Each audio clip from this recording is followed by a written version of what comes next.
उसको anti national के बीच में और प्रोटेस्टर्स के बीच में परिभाषा में बदलाव होना चाहिए। एंटी नेशनल के लिए एक कानून होना चाहिए और इनके लिए कोई लाइट सज़ा होनी चाहिए।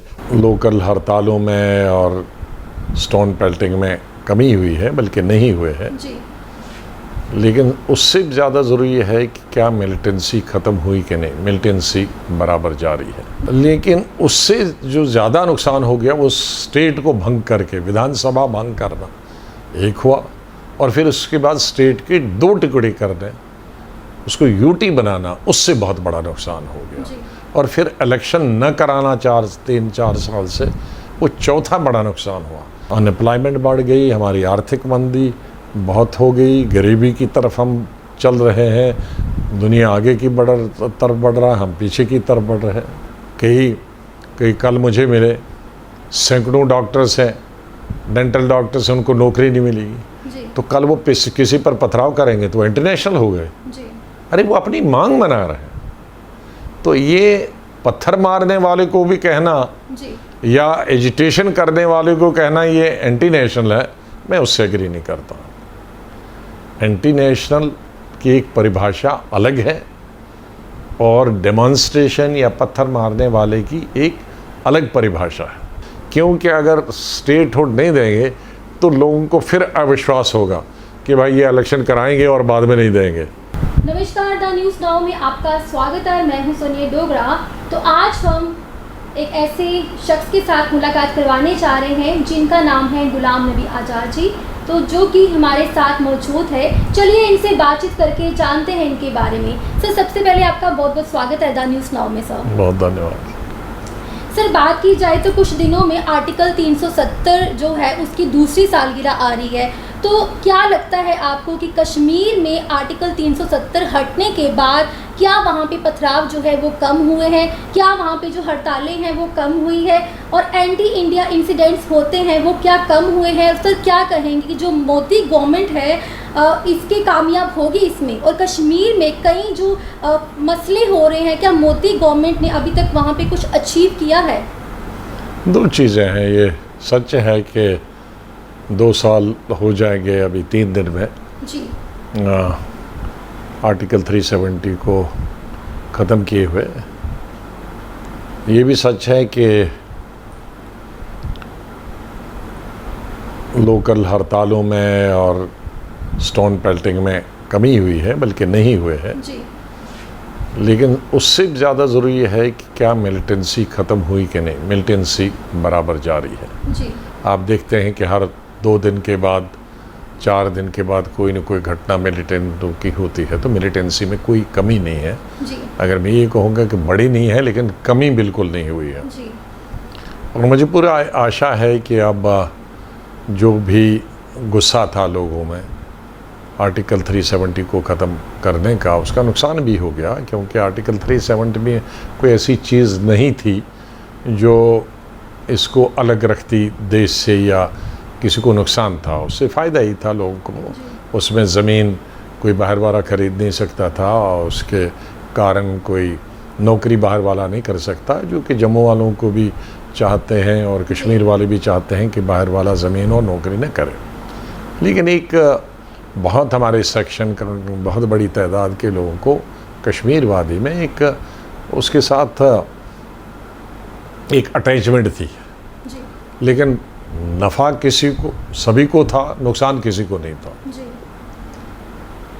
लेकिन उससे जो ज़्यादा नुकसान हो गया वो स्टेट को भंग करके, विधानसभा भंग करना एक हुआ, और फिर उसके बाद स्टेट के 2 टुकड़े करने, उसको यूटी बनाना, उससे बहुत बड़ा नुकसान हो गया। और फिर इलेक्शन न कराना 3-4 साल से, वो चौथा बड़ा नुकसान हुआ। तो 3-4 बड़ी घटनाएं इकट्ठे हो गई इन पिछले 4 सालों से। तो अब एक मौका आया है केंद्रीय सरकार को कि जो पीछे हो गया, तो अब तुरंत ये वाइंड अप कर देना चाहिए। ये जो उन्होंने एक कमीशन बिठाया था सीटें बढ़ाने के लिए, उसकी अभी रिपोर्ट आ गई होगी, और उसको सीटें बढ़ा के 90 सीटें बढ़ा के और तुरंत स्टेट स्टेटहुड देनी चाहिए हमको, फुल फ्लैज स्टेटहुड, और उसके बाद इलेक्शन करने चाहिए। जी। वरना एक बड़ा फिर विवाद खड़ा हो जाएगा। कुछ कहेंगे कि हम यूटी में इलेक्शन नहीं लड़ेंगे, स्टेट में तो सभी लड़ेंगे, लेकिन कई पार्टीज कह सकती हैं हम यूटी में इलेक्शन नहीं लड़ेंगे, तो फिर वो अनसर्टेनिटी पैदा होगी। पहले पिछले 4 साल से जब से स्टेट गवर्नमेंट भंग हुई थी, विड्रॉ बीजेपी ने पीडीपी से किया था, अब उसमें भी कई साल हुए, 4 साल हो गए, तो 4 साल से हमारी कोई गवर्नमेंट इलेक्टेड गवर्नमेंट ही नहीं है, तो हम बहुत 20 साल पीछे चले गए हैं। वो स्टेट के हित में नहीं है, वो जम्मू के लोगों के हित में भी नहीं है, कश्मीर के लोगों के भी हित में नहीं है, और लोकतंत्र के हित में भी नहीं है। प्रतिनिधि लोगों का जो हो वही लोकतंत्र में लोगों को फ़ायदा उठा सकता है, चाहे वो किसी पार्टी का हो, किसी धर्म का हो, किसी धर्म किसी पार्टी का हो। वो जानता है कि सड़क कितना ज़रूरी है, हॉस्पिटल कितना ज़रूरी है, स्कूल कितना ज़रूरी है, दूसरी की जो उतने लोगों की जो मांगे हैं उसको किस तरह से पूरा किया जाता है, उसको विधानसभा में कैसे रखा जाता है, उसको सरकारी पार्टी कैसे उसका समाधान कर सकती है, विपक्ष उसका कैसे मांग कर सकती है। तो ये दोनों चीज़ें, ना हमारे पास सरकार है, ना हमारे पास विपक्ष है, ना हमारे पास चुने हुए प्रतिनिधि है। तो ये चीज़ें जो है, इससे हमारी अनएम्प्लॉयमेंट बढ़ गई, हमारी आर्थिक मंदी बहुत हो गई, गरीबी की तरफ हम चल रहे हैं, दुनिया आगे की तरफ बढ़ रहा है, हम पीछे की तरफ बढ़ रहे हैं। जी सर, बात करें तो अभी आपने कल ये देखा होगा कि जो सेंट्रल गवर्नमेंट है, मोदी सरकार है, तो उन्होंने बहुत से ऐसे स्टेप्स उठाए हैं जो कि बात करें तो एंटी नेशनल जो एक्टिविटीज़ है वो कम हो गई है। और आपने कल साथ में ये देखा होगा कि गवर्नमेंट की तरफ से एक ऑर्डर जारी किया गया जिसमें लिखा हुआ है कि जो एंटी नेशनल एक्टिविटीज़ में इन्वॉल्व थे, ना ही उनको सरकारी नौकरियां जो है वो दी जाएगी और ना ही जो उनकी पासपोर्ट है वो उसकी क्लैरिफिकेशन मिलेगी।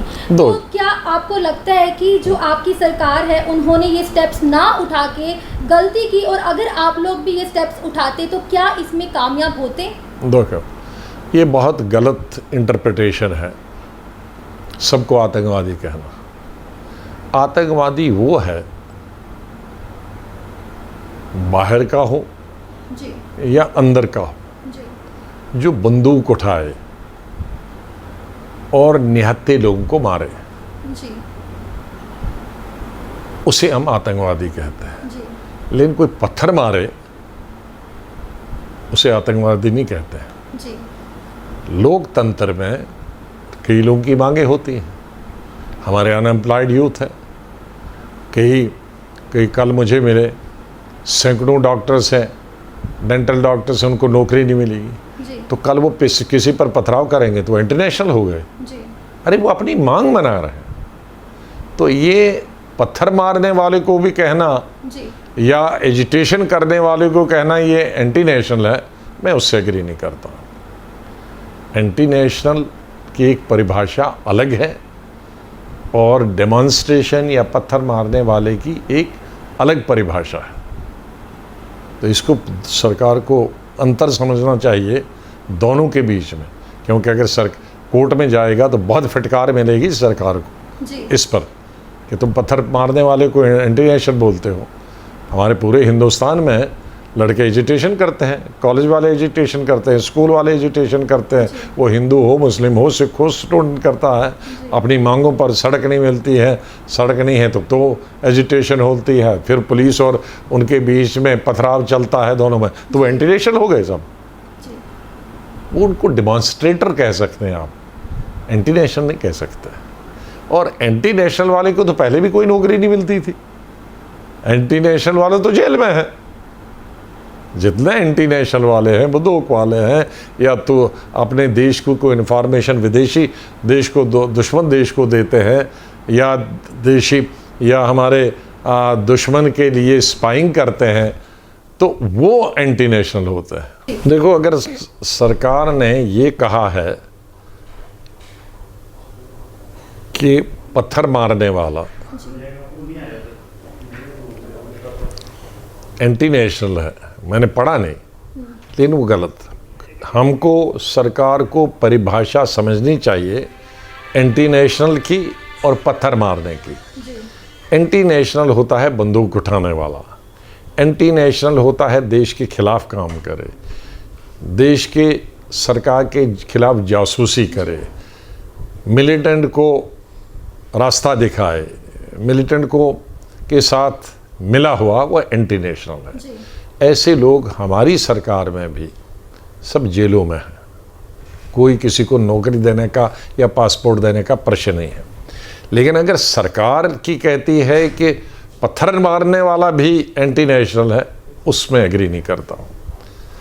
मैं जम्मू में भी पढ़ा हूँ, जीजीएम साइंस कॉलेज में कई साल बहुत पत्थर मारे हम, पूरे कॉलेज ने, पूरे कॉलेज ने। उसमें 99.9 हिंदू लड़के थे, बहुत पत्थर मारे हैं। पुलिस जब आती थी क्लास में वो लाठी चार्ज करते थे, हम पत्थर मारते थे। हिंदुस्तान में जितने यूनिवर्सिटीज़ है, कॉलेजेस है, जब उनकी लड़ाई हो जाती है और भीड़ और पुलिस और उसके बीच में मतभेड़ होती है, पुलिस के पास डंडा होता है, लड़कों के पास पत्थर होता है, तो वो पूरा हिंदुस्तान के लड़के यूनिवर्सिटी और कॉलेज के एंटी नेशनल हो गए, तो उनको आप जेल में डालोगे। मजदूरों के बीच में, उनके मैनेजमेंट के बीच में लड़ाई होती है, मैनेजमेंट पुलिस लाती है, मजदूर पत्थर इस्तेमाल करता है, तो ये एक प्रोटेस्ट होता है, ये एंटी नेशनल नहीं होता। तो उसको एंटी नेशनल के बीच में और प्रोटेस्टर्स के बीच में परिभाषा में बदलाव होना चाहिए। एंटी नेशनल के लिए एक कानून होना चाहिए और इनके लिए कोई लाइट सज़ा होनी चाहिए। आप पत्थर वाले को वंचित नहीं रख सकते हो नौकरी देने से और पासपोर्ट देने से, वो एक अलग कैटेगरी है। वो एक डेमोक्रेसी में अपना एक्सप्रेशन जाहिर करने का, कोई भाषण से करता है, कोई गाली गलौज से करता है, जब अगला वाला पुलिस इस्तेमाल करता है, प्रोटेस्टर पत्थर का इस्तेमाल करता है। तो सर, महबूबा मुफ्ती की बात करें तो महबूबा मुफ्ती ने कहा है कि इंडिया को 370 जो है वो वापस करना पड़ेगा, तो क्या आप भी सहमत हैं? हमने अपना एजेंडा पहले ही बता दिया है, 5 पॉइंट अपनी पार्टी की तरफ से मैंने ऑल पार्टी मीटिंग में बता दिया है कि हम स्टेटहुड चाहते हैं, इलेक्शन चाहते हैं, हम कश्मीरी पंडित को वापस चाहते हैं, और हम चाहते हैं कि कोई भी ज़मीन बाहर वाला जम्मू कश्मीर में न ले और कोई भी बाहर वाला जम्मू कश्मीर में नौकरी न यहाँ करे, बाहर से आकर IAS IPS IF, लेकिन यहाँ वाला, यहाँ की जो नौकरी है एडवर्टीज़मेंट, उसमें वो हिस्सा नहीं ले। ये हमारा 5 पॉइंट।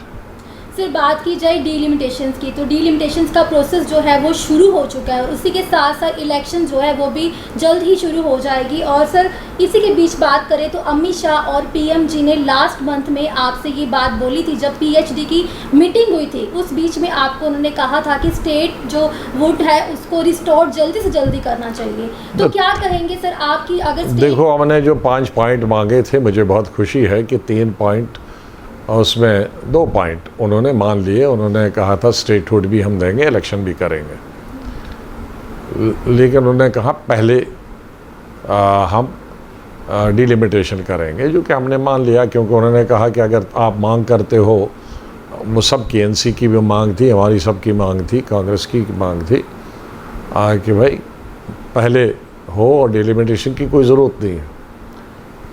लेकिन उन्होंने कहा कि भाई आपके 7 सीटों से आप वंचित रहोगे, तो ठीक है, मान लिया।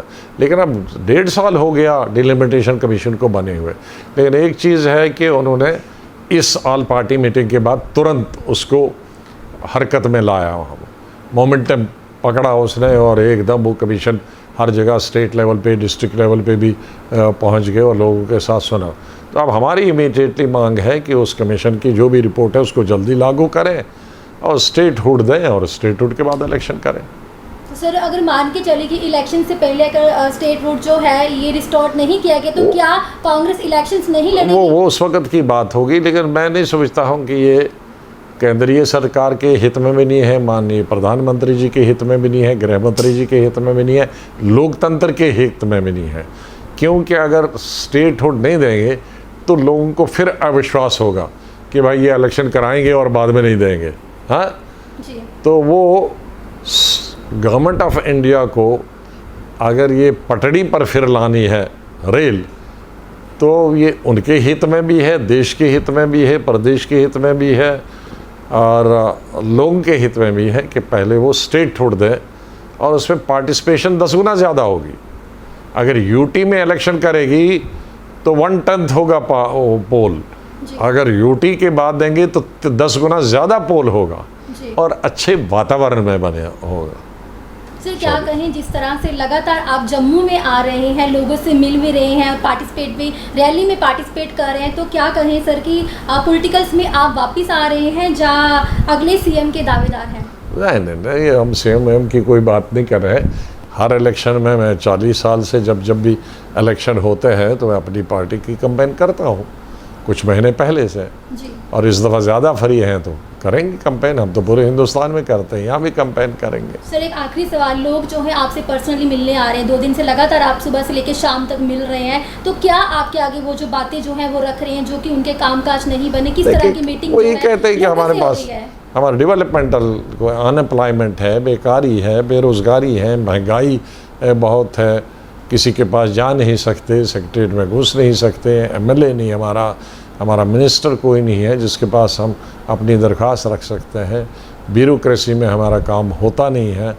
जो चाहे किसी भी पार्टी की सरकार हो, एमएलए चाहे किसी पार्टी का हो, एमपी किसी पार्टी का हो, लेकिन वो इंटरटेन तो करता था, बात तो सुनता था, दूसरी पार्टी के लोगों की भी बात सुनता था। तो एक सिस्टम अलग है, पॉलिटिकल सिस्टम अलग है। अगर अपनी पार्टी का एमएलए भी नहीं हो तो भी दूसरी एमएलए पे जाओ तो वो समझता है कि भाई जेन्युइन बात है, कर दो। तो ये कमी है। चलिए सर, जाते जाते जो लोग आपको देख रहे हैं द न्यूज़ नाउ के माध्यम से, आप उनको पर्सनली क्या मैसेज देना चाहते हैं?